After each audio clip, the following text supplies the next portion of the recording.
Jivamukti.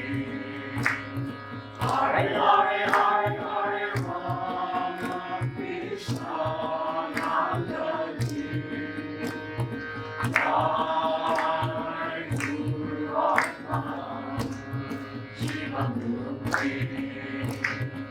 Hare Hare Hare Hare Ramakrishna Ananda Ji. Jai Guru Atman Jivamukti. Hare Hare Hare Hare Ramakrishna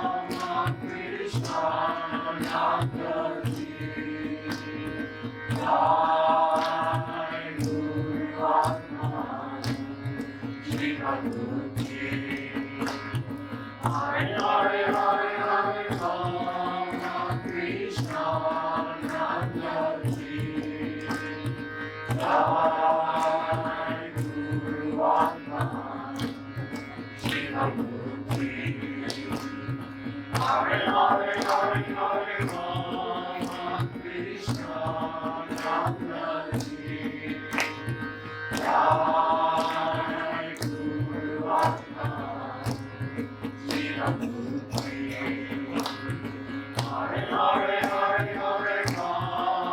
Ramakrishna Ananda Ji. Jai Guru Atman Jivamukti. Hare Hare Hare Hare Ramakrishna Ananda Ji. Jai Guru Atman Jivamukti.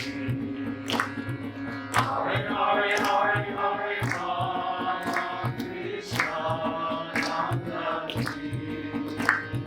Jai Guru Atman Jivamukti.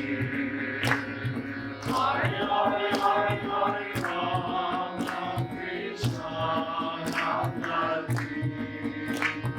Jai Guru Atman Jivamukti.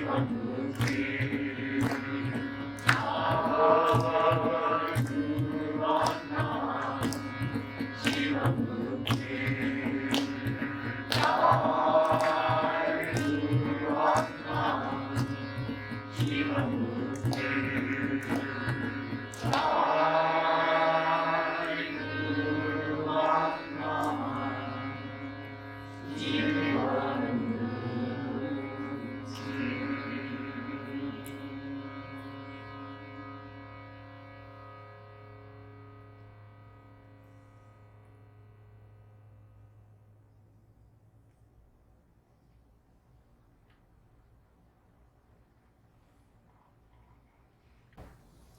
Love that quiet.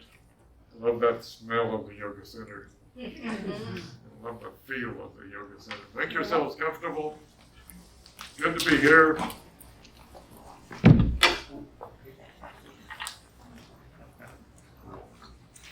I encourage you to listen to this morning's talk, since you have so many devices. It may have some presents for you in it. Tonight's talk is about freedom too. Freed while living, you know, we aspire as we do our best for this wonderful state. Jivan Mukti. We'd like to be a Jivan Mukta. But we don't think about it much. It's just nice if it could happen. Just be nice. But I'd like to go into it more thoroughly. In the late 1960s, I loved reading Paramahansa Yogananda's written commentaries about, hi DJ, nice to have you down here. Anybody else with you? No. Okay, well, I loved reading Paramahansa Yogananda's written commentaries on the Bhagavad Gita. I thought they were great. And this fall, I began reading them again. And my teacher in the 60s in San Francisco and Palo Alto was Swami Kriyananda. He was a Swami at that time. He stopped being a Swami and had 2 marriages. And I knew him until about well, I guess I knew him after 1970, but after 1970, I was down here. I was teaching in Sacramento for a year at his request to help the ashram there. And he helped with some of the editing of Yogananda's commentary on the Bhagavad Gita. And he was a good writer, and it was very nice that they did such a beautiful thing as Yogananda's great comments on what the Yoga Center, what the Bhagavad Gita meant, what it was all about, spiritually, looking at it spiritually. So tonight I thought I'd parallel Yogananda's and Ramakrishna's glorious words, see where they are in harmony together and see where they are different, because it's rich either way you look at it. But I think also you need to understand both. You need to have an understanding broadly and also in terms of your sadhana, just to understand. For example, I understand some of you were present when Baba Haridas said that Ramakrishna is not an avatar, not an incarnation. We think based on our definition, Ramakrishna is an avatar, an incarnation, God coming to show us the way. But the majority of yogis do not think Ramakrishna, based on their definition, is an avatar and an incarnation. So it's important to understand the field and the different viewpoints, and often it's just based on definition. How do you define this or that term? And then once you define definitions, which is good to do in the beginning, then it's easier to understand one another and applaud one another in their paths to God. Ramakrishna emphasized Bhakti Yoga, said it was the yoga of this era, this age. The yoga of love and devotion is the easiest and best for people of this age to have success, to be able to have realization, to have fulfillment in yoga. And so Sri Yukteswar was a guru of Paramahansa Yogananda. And he said, no, that's not the best yoga of this age. So Yogananda emphasized Raja Yoga and Kriya Yoga as the quickest and best yogas for this age. But he included lots and lots of Bhakti Yoga in it. Yogananda wrote some of the most beautiful songs in yoga, or participated in them. Sri Ramakrishna was convinced we're still living in Kali Yuga, this vast age, an age of differences and deceit and division and fake news. We don't have any fake news. Anyway, so Sri Ramakrishna, we need sadhana, spiritual practice for our time, Kali Yuga. And that's why Bhakti Yoga is the easiest. Do Bhakti Yoga to deal with Kali Yuga, the age of misunderstanding and miscommunicating and separateness from others. Yogananda, based on his guru's study,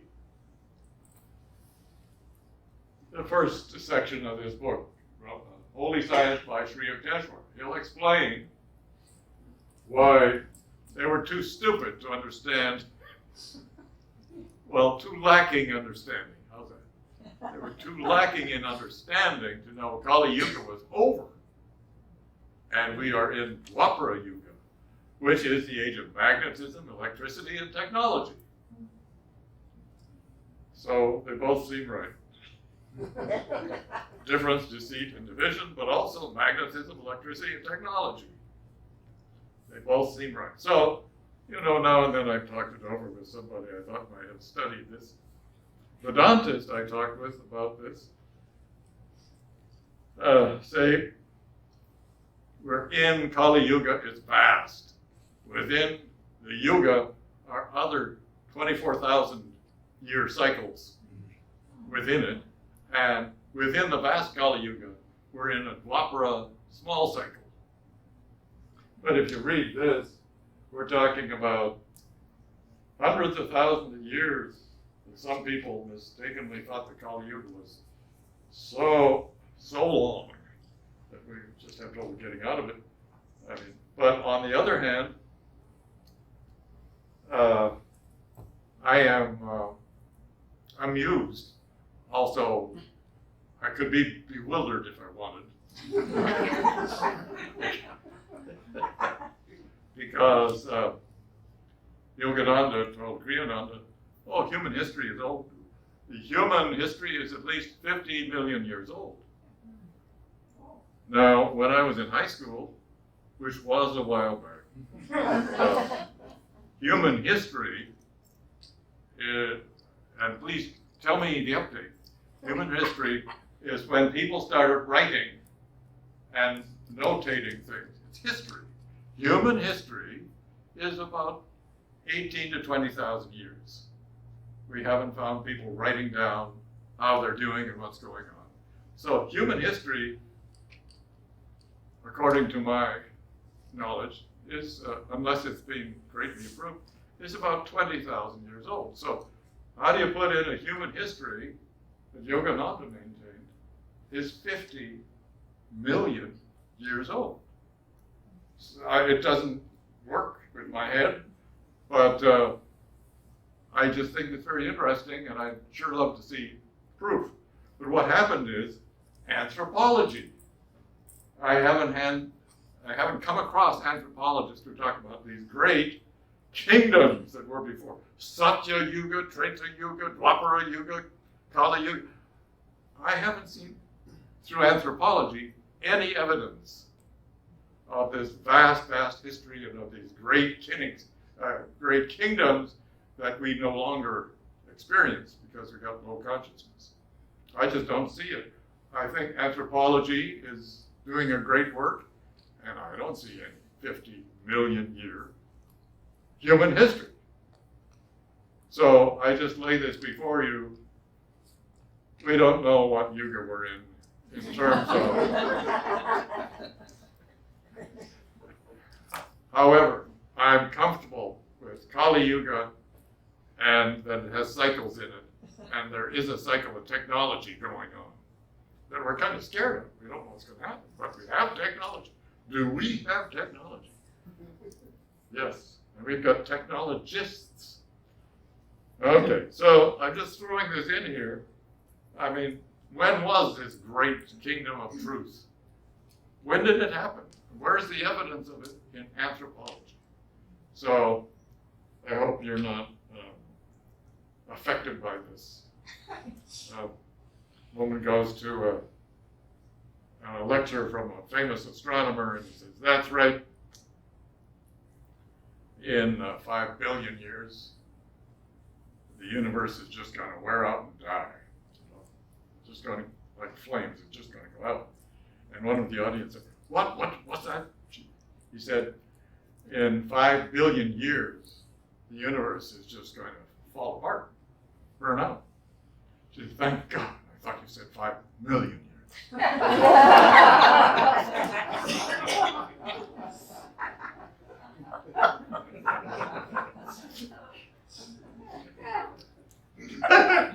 Okay. So, God bless us as we live our days and as we hear things. Okay, I've explained that. So then I come across Yogananda saying this, which I think we should hear because it's so vast and profound in its glory. Yogananda said, the entire spiritual path consists of offering up the ego to God for purification and for receiving God's grace in return. He's saying the whole thing boils down, and in any religion. In yoga, any religion. The entire spiritual path consists of offering up the ego, your sense of self, to God for purification and receiving His grace in return. Wow! What if that's the nutshell? What if that's what it's all about? I love it. There's more, he said. Until your or his or her life becomes a process, a ritual, until everything you do is an offering to God. That's kind of the ideal of sannyas. Until his or her life becomes a ritual or a process of self-offering to God. You offer your breakfast, you offer your travels, you offer your work, you offer your breath, you offer your food, you offer your recreation, you offer your TV viewing, you offer your sleep. Just offer. Live offering whatever you're aware of, whatever you're doing to God. That's wonderful. You're freeing sankalpa, selfish motive, and you're living and acting in a mood for you, Lord, for you, for you, for you, for you, for you. It's a process of rising from ego-centering to soul-centering. That's pretty wonderful if you're going to summarize the whole thing.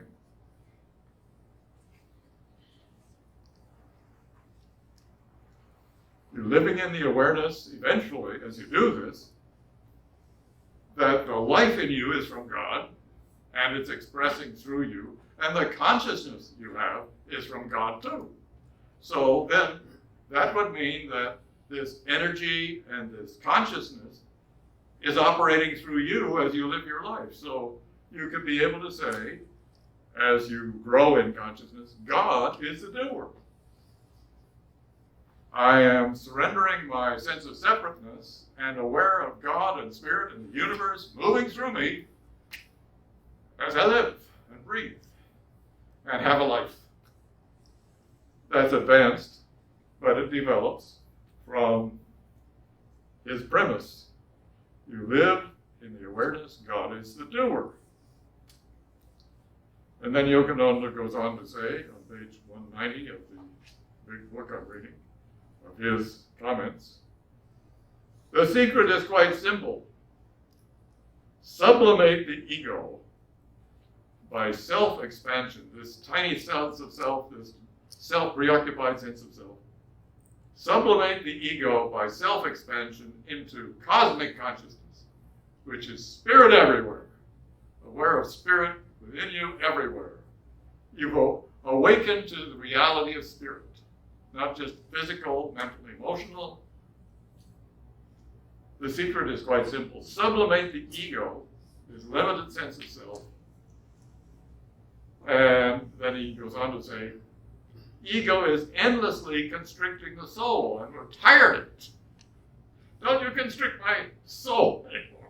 My soul wants to come through here, express itself, shine, reveal, serve, sublimate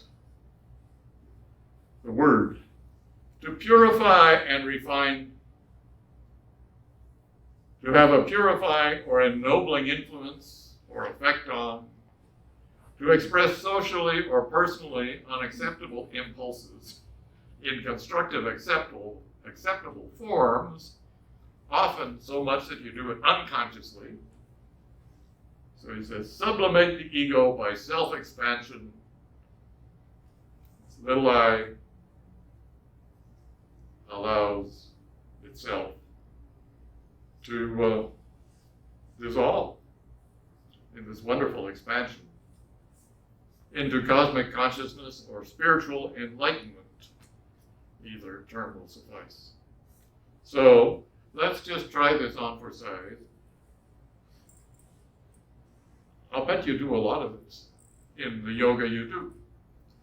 The entire path consists of offering up the ego to God for purification and for receiving God's grace. You might consider how much of this you already are doing, or also, do I do enough of this? Is this how I approach my understanding of the yoga I'm doing. The entire path, Yogananda says, consists of offering up the ego, the separate sense of self, to a truer sense of self, graduating into an awareness of who we really are instead of what we thought we were when identified with the senses of the body.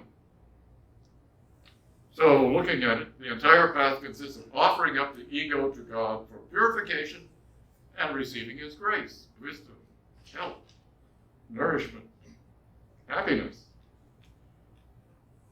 We're just going to consider this principle of Yogananda, and we're just going to consider where are we relating to this understanding, relating to how we practice our yoga, how we practice our spiritual path. Okay? A few minutes, 2 or 3. The entire path consists of offering up the ego to God for purification and receiving His grace.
Okay.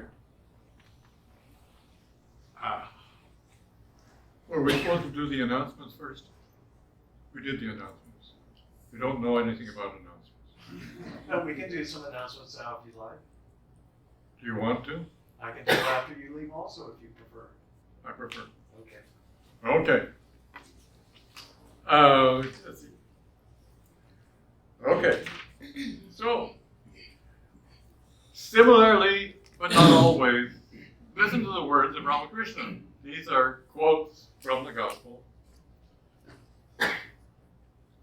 Bhakti yoga involves very often being inspired by others in holy company, that there are such dimensions and possibilities, and you develop faith enough to try that you could walk the path, and you develop then yearning for God or for truth or for reality or for a companion.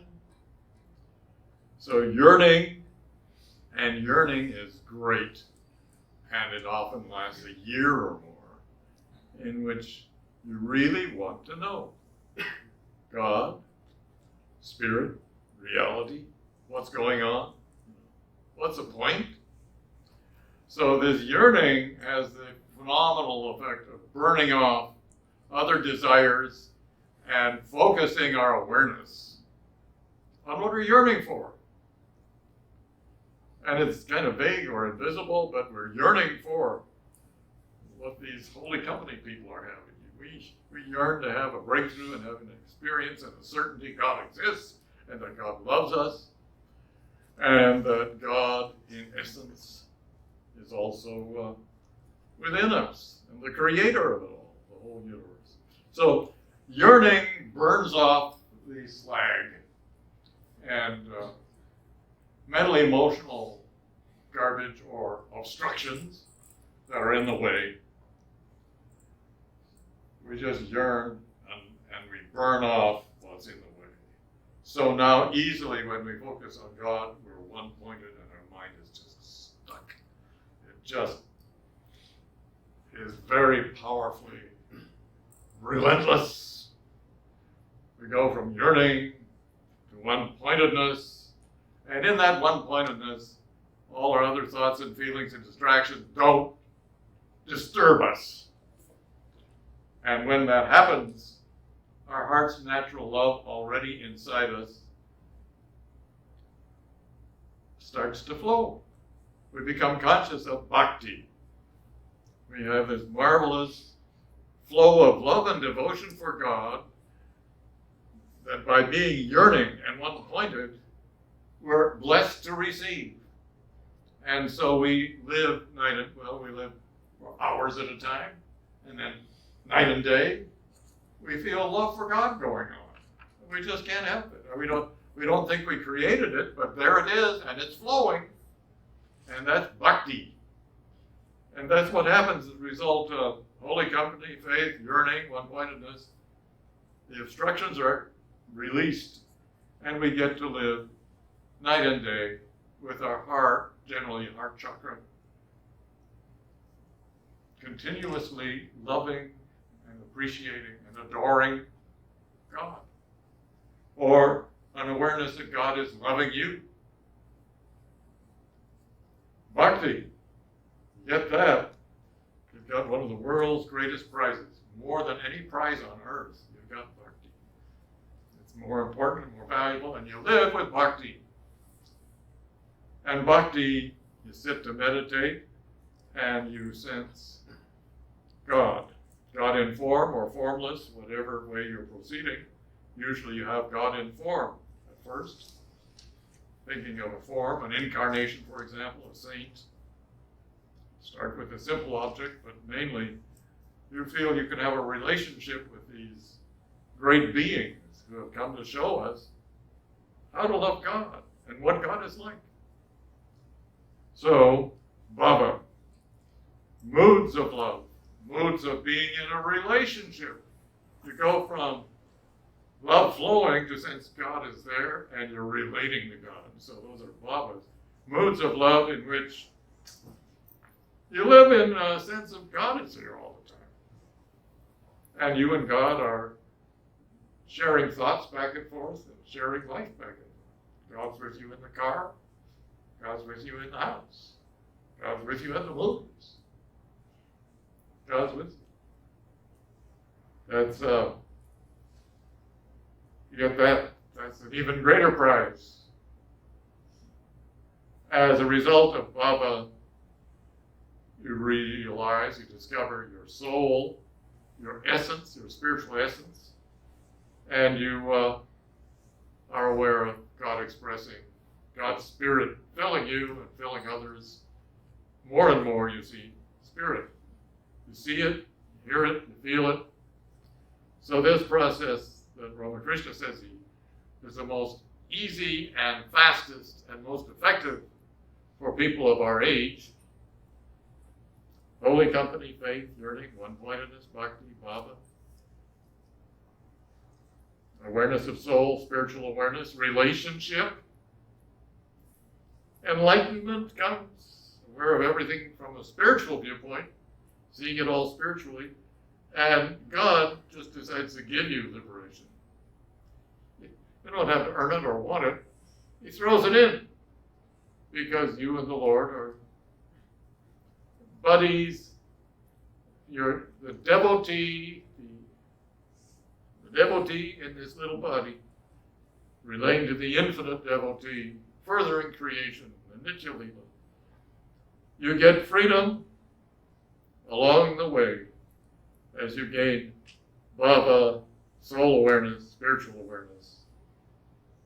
You just home there. You make your home there in that consciousness.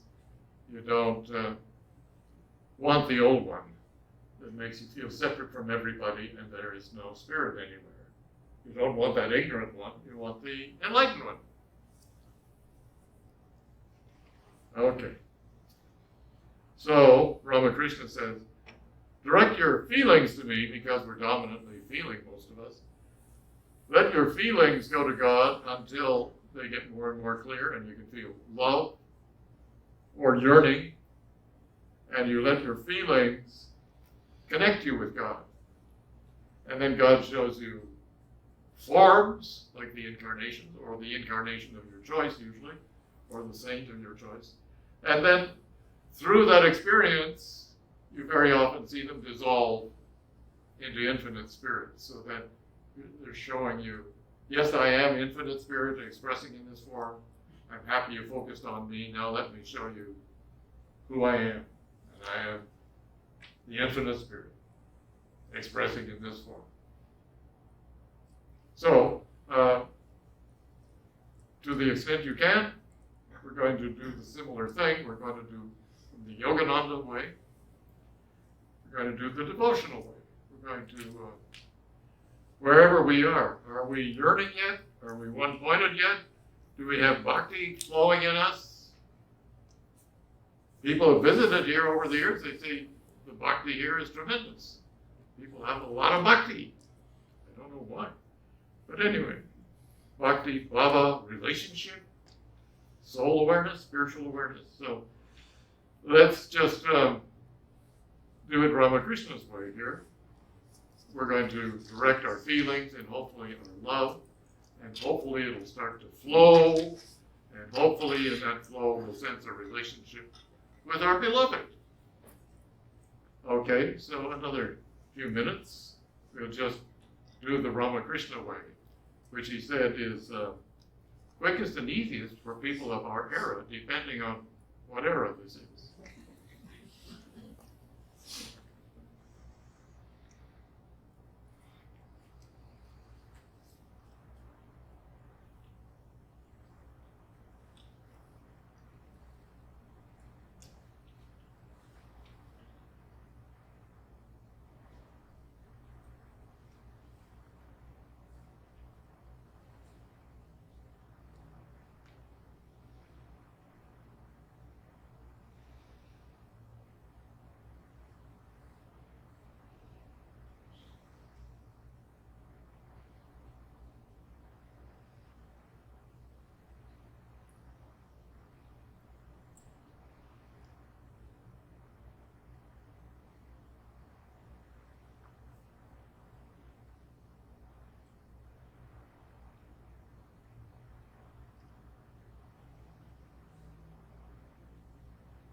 oven's fine. Love is more fun. It's a little kind of cold and abstract sometimes, without love being part of it at all. Anyway, that said, then, we're going to look at this. Let's see how much Sri Ramakrishna and Paramahansa Yogananda have in common, because it's an amazing amount. Well, it's yoga. So these are all Ramakrishna quotes here. Ramakrishna, there is no liberation while ego remains. Of course, we're trying to get liberated from the ego. There's no liberation while this I, me, mine dominates our consciousness and is a habit of ignorance. 633H. A person achieves neither knowledge or liberation while he or she has ego. But how do you live without an ego? Well, that's the beauty of your soul. It can do just fine if it's not being distorted by ego. A person achieves neither knowledge nor liberation while he or she has ego. That's in a nutshell. That's kind of what Yogananda was saying, isn't it? Saying, thou art the doer. In saying that and knowing that and realizing that God is the doer through us, we're instruments. The embodied soul obtains liberation through that. Saying, thou art the doer, the embodied soul obtains liberation. That's how. Our ego gets in the way, and it's good to have a healthy ego, forming your sense of separateness and distinctness from other human beings, and it helps you make choices and choose on your own and discover yourself as an independent being. And also your ego helps to protect you from a car crash or from falling off the roof. All good. We need one of those. But that then is transcended as we discover it's not truly us. What's truly us is spirit. And we let spirit prevail. The ego was a stage, a great important stage. But we go beyond that stage if we seek true knowledge of spirit and liberation, to be truly free, because the ego is an oppressor. I didn't throw that in there fast enough. The ego also oppresses us in its view of separateness and judging others, and judging God, and blocking spiritual awareness, spiritual experiences, blocking samadhi. You had samadhi, your ego went down, got out of the way. That's what happened. Just aware of spirit, half an hour went by, you were come back to body awareness, sense awareness. That's how you do yoga. You have these periods of absorption in which your ego gets out of the way, in which you're learning to have a higher form of life. Okay, 700J. Identification of the soul with the body when we think that we truly are the senses of the body. Identification of the soul with the body creates a notion of duality. I like that, I don't like that. It's too hot in here, it's too cold in here. Too much defeat, too much victory, whatever. The duality, the notion of what I and my body think about life and want, is an ignorant state, although it's normal. Most people we know are living in an ego state, in which they feel separate from everybody else and they're trying to pay their rent and drive their car and avoid pain and find some love. Identification of the soul with the body creates a notion of duality. When this identification disappears, a person instantly gains liberation, instantly attains liberation. We usually experience it a bit at a time. But if we truly get absorbed in spirit and we are awake to spirit, we were not aware of spirit and now we're aware of spirit, and we just abide in that, instantly attains liberation. You know now what you didn't know, and you know spirit as the essence and root of it all, and the root of you.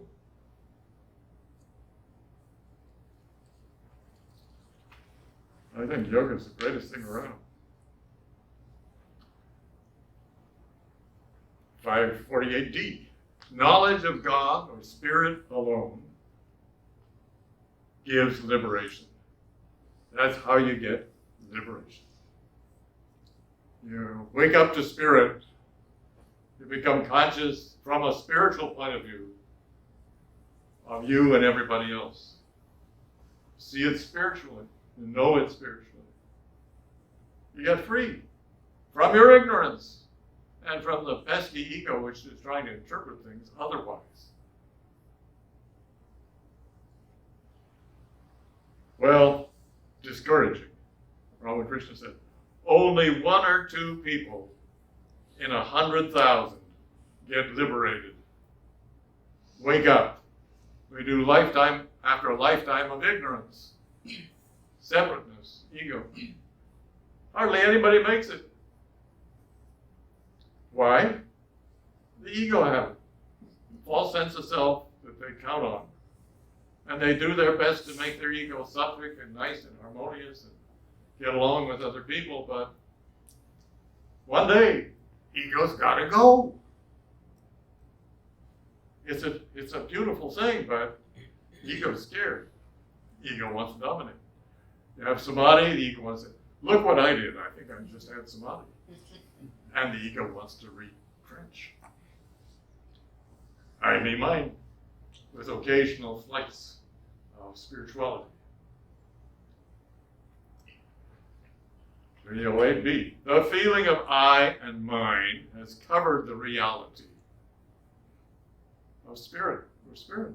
The feeling of I and mine has covered the reality.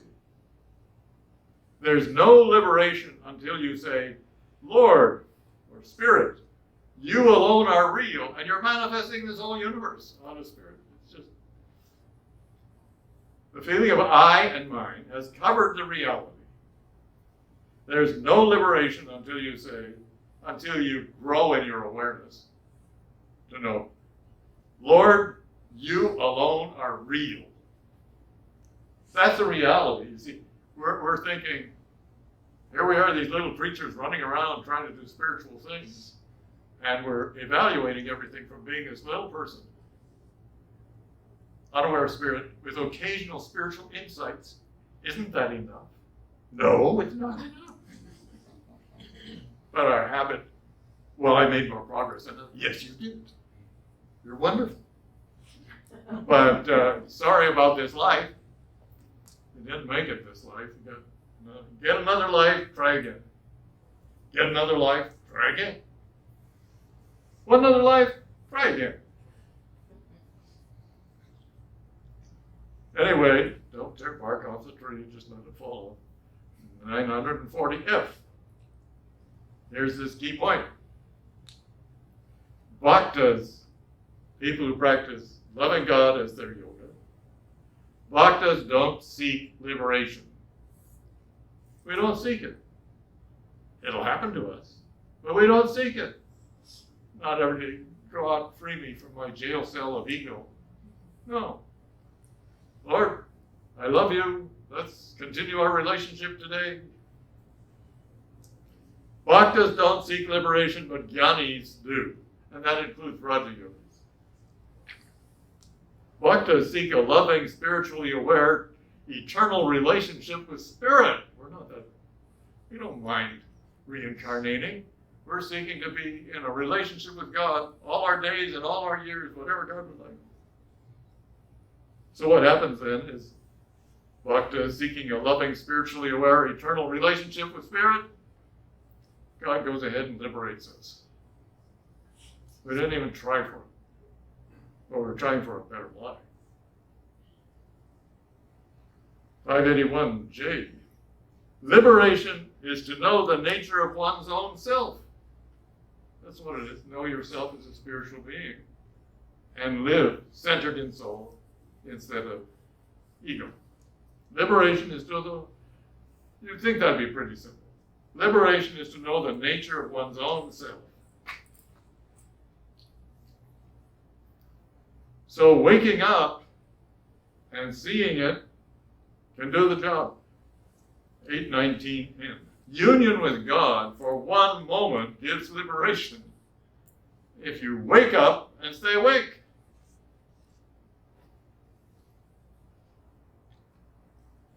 For one moment? Yeah, once you see that. But, you know, for most people, it takes a few wake-ups. We go back into our old habit. Because the ego tries to co-opt whatever we develop spiritually. It wants to say, I did that. Like one of my buddies said, I just kind of mad at you and I envy you because you seem to do it so easily. And so he went on to say, but I know you're not making that much progress. I know you can't be making that much progress. So that thought comforted him. Because he's been doing it longer than I have. That has a lot to do with how long you do it. 914G. Ramakrishna himself. I don't want liberation. I want love of God. That's what I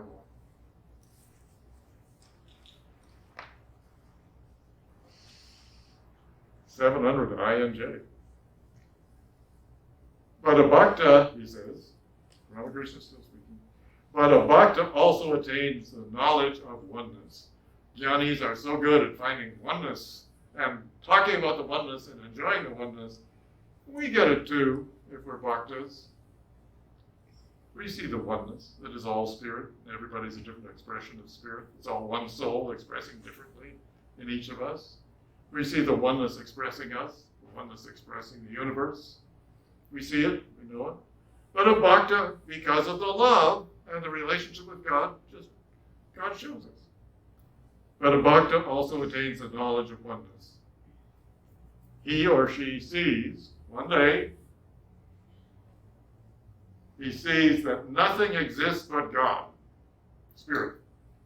Nothing exists but Spirit.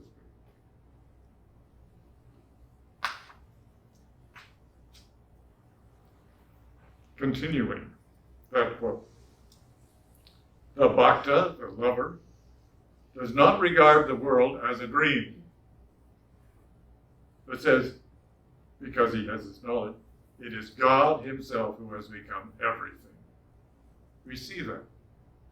You just see spirit in everyone and everything. You see spirit in the wall, in the bike, the tree, the floor. We're talking about this happening as love flows. Just get the love, just get the bhakti going in your bhakti heart. In a wax garden, you see many various objects, but everything is made of wax. In a wax garden, you may see various objects, but everything is made of wax. It's a wax garden. You see, everything is made of spirit. Everyone and everything. It just becomes part of your way of seeing, because the love transformed you. You had to go through a transformation to see this. You got changed. Okay. But this seeing everything as spirit is only when his or her devotion has matured. So first you got to have the devotion, then it matures. So as you do your yoga, whatever form of yoga you're doing, let your ego dissolve into oneness, into spirit, into ecstasy. As you do your yoga, let your ego dissolve. Live in and from that place you go to, called your soul, spirit within. Let God give you liberation whether you seek it or not. God wants you liberated one day. So you always enter in the soul. You've done your part. You've come to earth. You've done your task. You've realized spirit through love. Let God give you liberation whether you seek it or not. Don't worry about liberation. Love God. Give yourself to God. Become free. And you'll be free while living. So, we're going to stand and stretch. If you'd like, I'll take from these notes 10 practices you can do to improve your yoga. Okay? So, let's stand and stretch. A couple minutes. I'll sit and drink.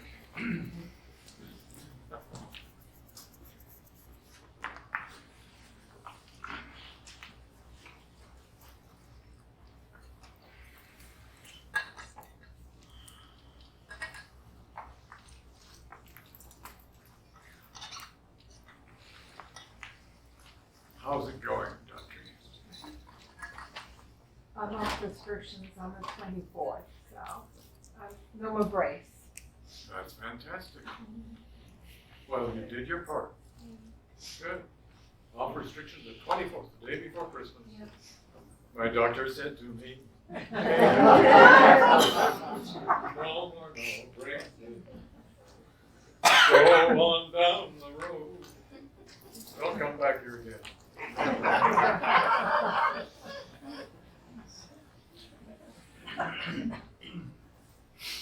Okay.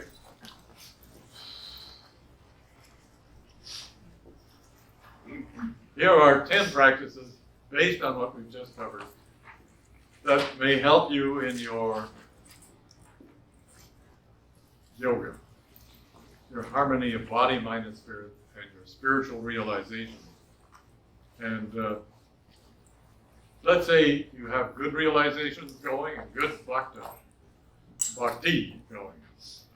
Let's say you have that. Fine. Just see if these are of help to you. If they appeal to you, you don't have to do any of these. It's just enjoy yoga to the full. Why stop anywhere? Well, you can pause, of course. Okay, so the first one, practice. Offer your ego, your sense of self, your sense of being the doer, to God often. So I'm going to have a little pause here, and you can just do something with this little pause, 30 seconds. Offer your ego, your sense of yourself as the doer of things. Offer it, your ego, to God often. 30 seconds to just kind of digest this and maybe offer yourself to God.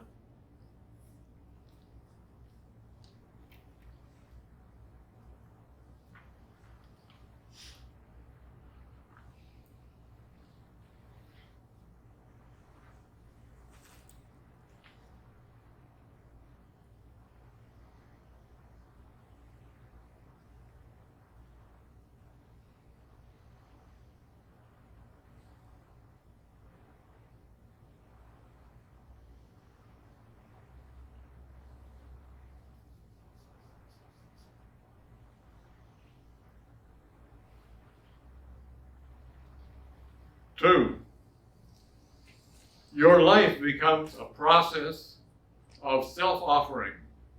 You just live offering yourself to God with the thought, for you, for you, for you.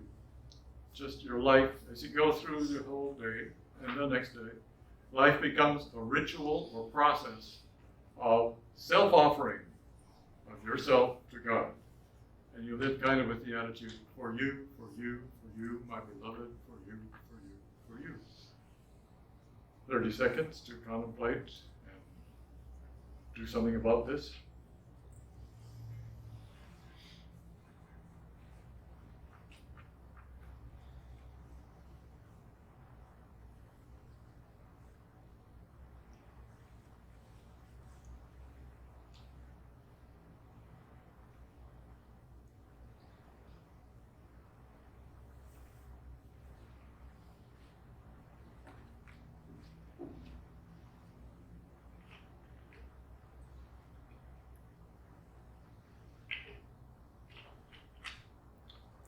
Next one. Strive to recognize God as doer. The energy of God gives you life. The consciousness of God gives you awareness and consciousness. For example, Ramakrishna loved to chant Ami Yantra Tu Mi Yantri. I am the instrument, you're the operator of the instrument. Ami Yantra Tu Mi Yantri. He used to chant this every day. So see God as doer in your life, in your actions.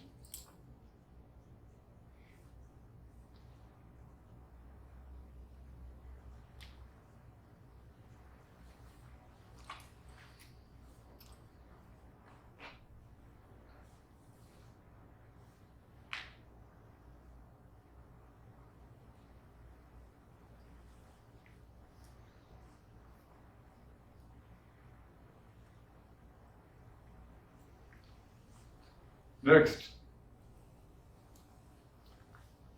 your sense of self. Very often we do it in the chest. We just practice expansion. We just let our awareness just go out from the chest. We bring it back and then we send it out farther and farther till our awareness is just vast, just goes. That's the practice of expansion. So you could do it that way or some other way. But number 4 is expansion. Sublimate your ego by expanding this sense of self as far as it can go. It goes into cosmic consciousness, spirit everywhere. So that's the next one.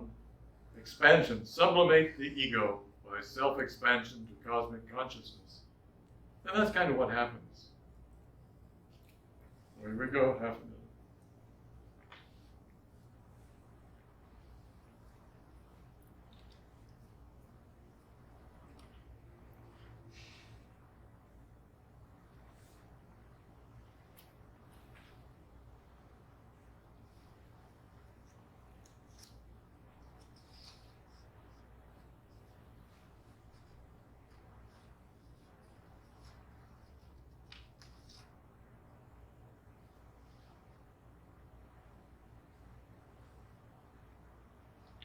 Okay.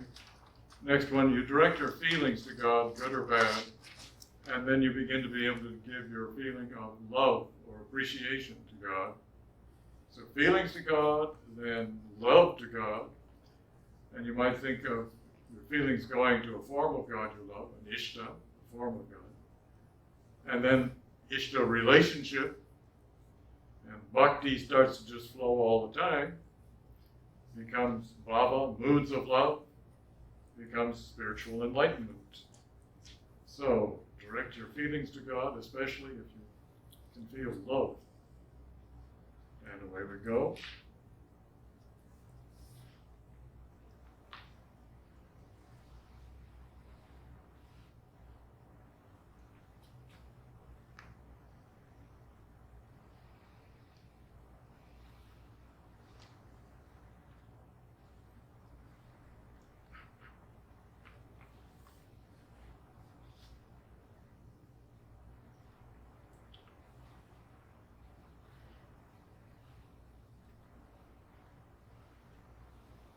Next one. Which of these are you liking? Next one. Release your intense feelings of I, me, and mine. My body, my property, my reputation, my whatever. Release intensity of I, me, mine, and then keep releasing. Even though I, me, mine is not intense, just continue to release it so you get a sense of being free of those dictators, of those states of consciousness, those constructs. Release the feeling of I, me, and mine, which covers spirit. If you can get free of those, you can know spirit and live in spirit. I, me, mine. Release the feeling of I, me, mine, which covers spirit, the reality.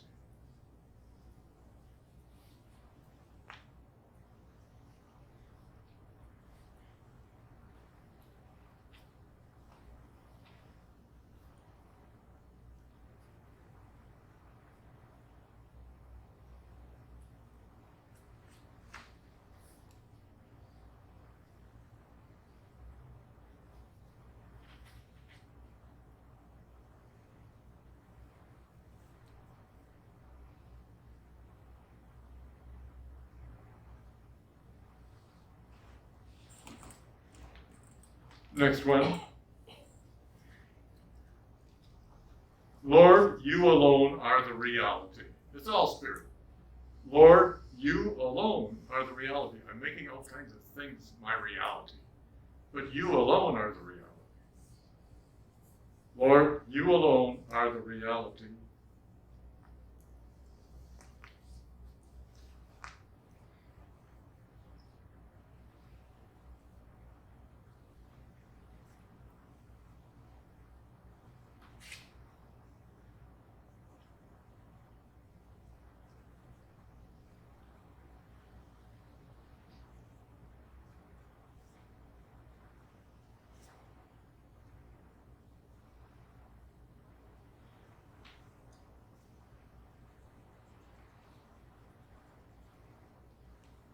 Next one.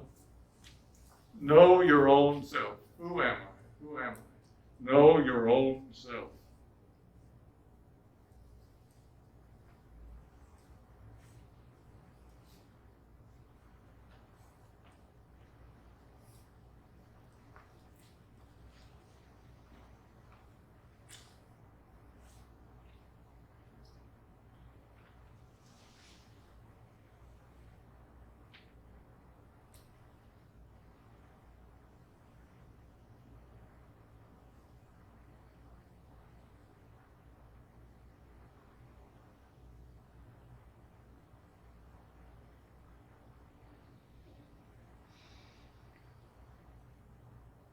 Next one. I don't seek liberation. Lord, I want bhakti. I want love. I want to love you. I don't seek liberation. I want love of God. I want bhakti.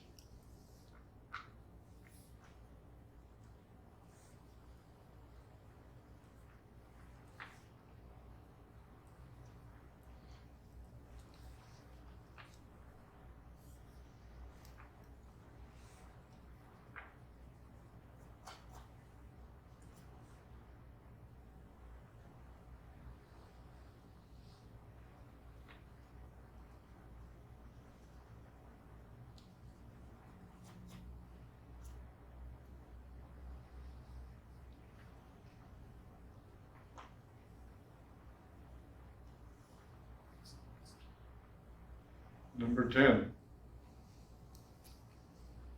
Lord, I want mature devotion that reveals to me the oneness, that it's all spirit. Please give me mature devotion.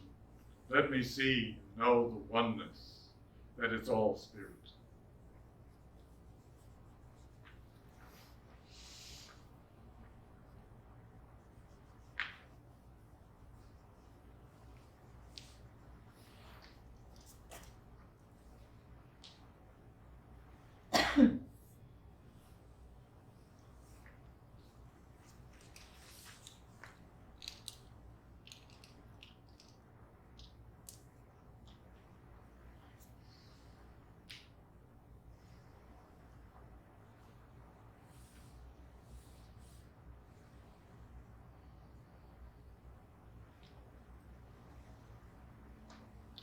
Oh.